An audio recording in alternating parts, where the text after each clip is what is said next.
Hey my brothers. The first thing Steelers fans need to prepare for as training camp approaches isn't a surprise signing or a blockbuster trade. It might be a contract situation that nobody inside the organization wants to become a distraction. According to speculation from Pittsburgh Post-Gazette insider Ray Fittipaldo, there is at least a possibility that Highsmith could choose to report to training camp, but refrain from practicing as a way to express frustration over his current contract situation. It's important to emphasize that this is speculation, not a report that it will happen, but it's a conversation that has suddenly become impossible to ignore. The reasoning behind that speculation is actually very easy to understand when you look at the current financial picture of Pittsburgh's edge rushers. TJ Watt sits at the top with his massive contract, while Nick Herbig recently received a huge extension that now pays him significantly more per season than Highsmith. The unusual part is that Highsmith is still expected to enter the season as a starting outside linebacker, while Herbig, despite being an outstanding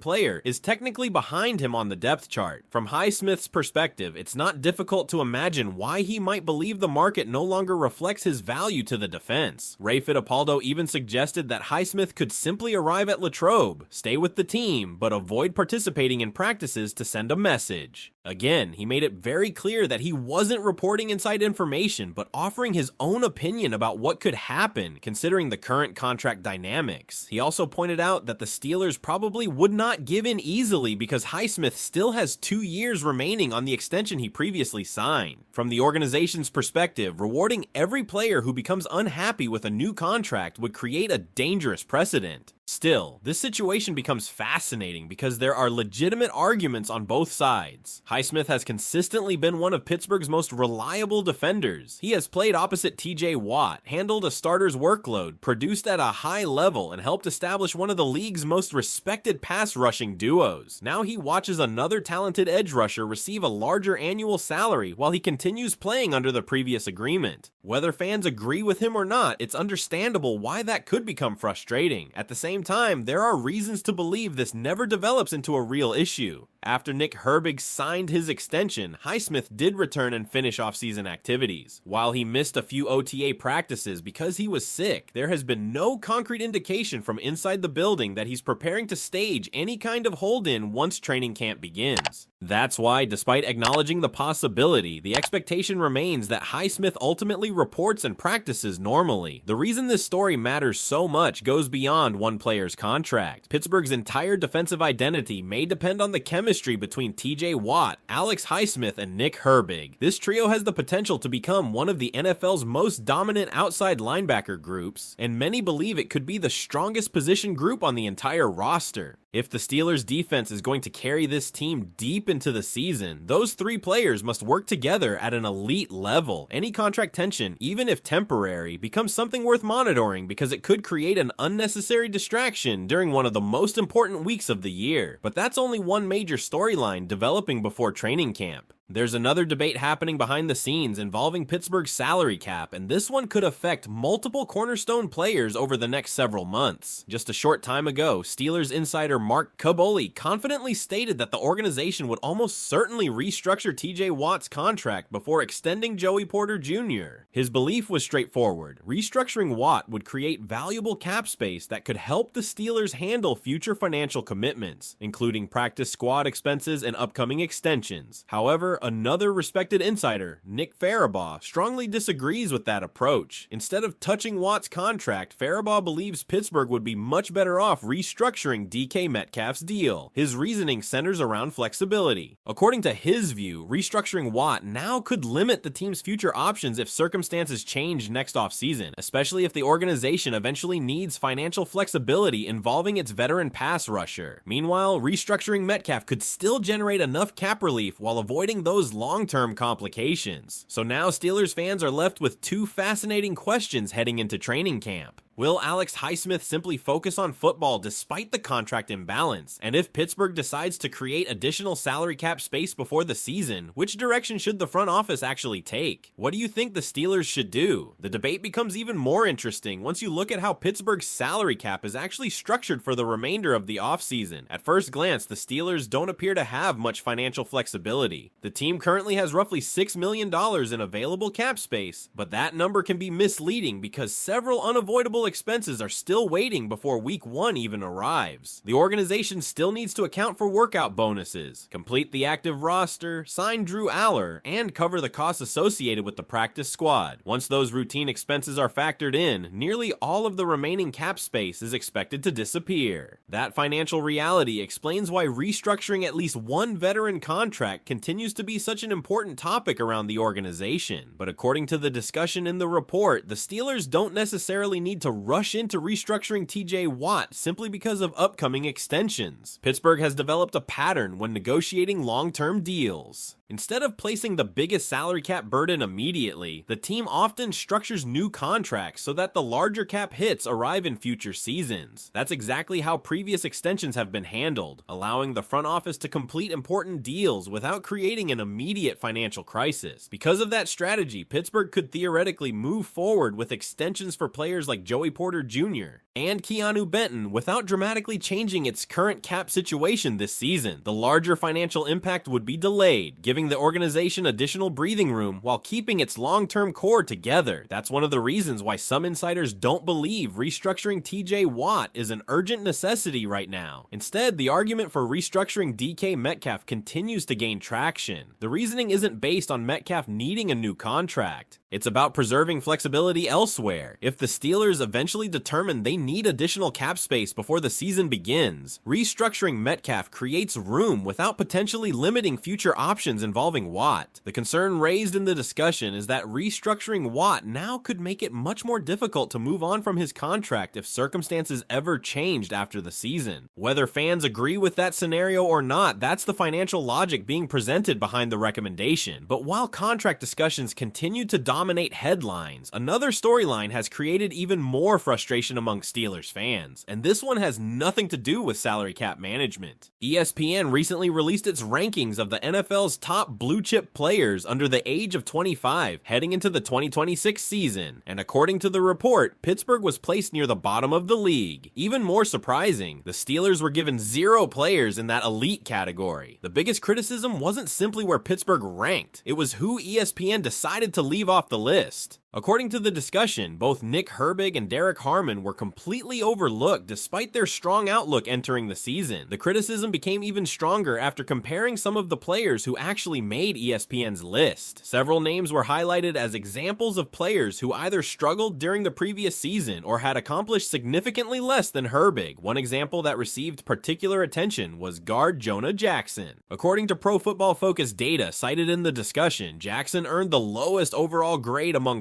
qualified guards while allowing multiple sacks and pressures throughout the season. Yet despite those struggles, he still received blue chip recognition, while Nick Herbig did not. That comparison fueled the argument that Herbig deserved much greater national recognition. The discussion pointed to his production as one of the league's most effective pass rushers and emphasized that he recently earned a massive contract extension before even turning 25 years old. From that perspective, leaving him completely off a list highlighting the NFL's brightest young stars felt impossible to justify. Whether Steelers fans agree with every opinion or not, these conversations reveal something important about where the franchise stands entering training camp. There are legitimate questions surrounding contract management, long-term roster construction, salary cap flexibility, and how national analysts evaluate Pittsburgh's young talent. At the same time, none of those discussions change what ultimately matters most. Once the players step onto the practice field, performance will decide everything. Alex Highsmith will have the opportunity to silence contract speculation simply by practicing. The front office will eventually show which restructuring strategy it believes is best. And Nick Herbig will have another chance to prove that his production deserves recognition regardless of whether national rankings acknowledge it. The frustration surrounding ESPN's rankings also reflects something much bigger than a single offseason article. Steelers fans have watched this organization build successful defenses for decades by developing players internally rather than chasing headlines, and that's exactly why the omission of Nick Herbig stood out so much. The argument being made wasn't simply that Herbig deserved honorable mention, it was that one of the league's most productive young edge rushers somehow failed to receive recognition